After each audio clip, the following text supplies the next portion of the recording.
The Quran states that Jesus was not crucified and did not die on the cross, asserting instead that it only appeared so. This claim directly conflicts with the accounts of eyewitnesses and early historical sources. Today, we ask two questions. Did Jesus die by crucifixion? And if not, who died in his place? The crucifixion of Jesus is one of the best attested events in ancient history. Multiple independent sources, both Christian and non-Christian, affirm it. The four Gospels record the crucifixion in detail, written within living memory of the events.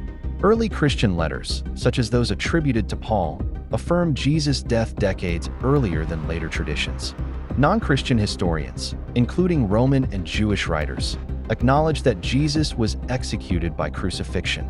These sources are earlier, multiple, and independent, key criteria used by historians to establish historical events. By contrast, the Quran was written over 600 years after the crucifixion.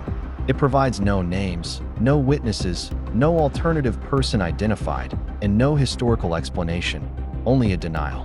From a historical standpoint, when later sources contradict earlier eyewitness testimony, historians prioritize proximity to the event, multiple attestation, independent corroboration.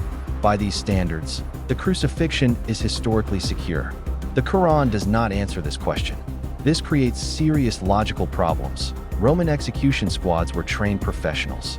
Public crucifixions were witnessed by soldiers, religious leaders, followers, and bystanders. This raises a critical question. How could an unknown substitute die publicly, be buried, and be remembered universally as Jesus, without anyone noticing? If Jesus was not crucified, then his followers were deceived, his enemies were deceived, Roman authorities were deceived, early historians were deceived. This implies a global historical error lasting centuries, without evidence of confusion, correction, or debate in early records. That scenario is far less plausible than the straightforward conclusion supported by the earliest sources. Jesus was crucified and died. The denial of the crucifixion also creates a theological dilemma.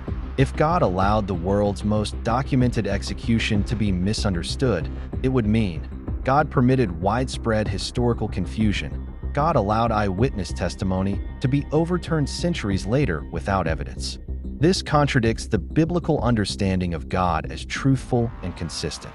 The crucifixion of Jesus is affirmed by eyewitnesses, early records, and non-Christian historians. The Quran's denial appears centuries later and offers no historical alternative, no substitute, no witnesses, and no explanation. If Jesus did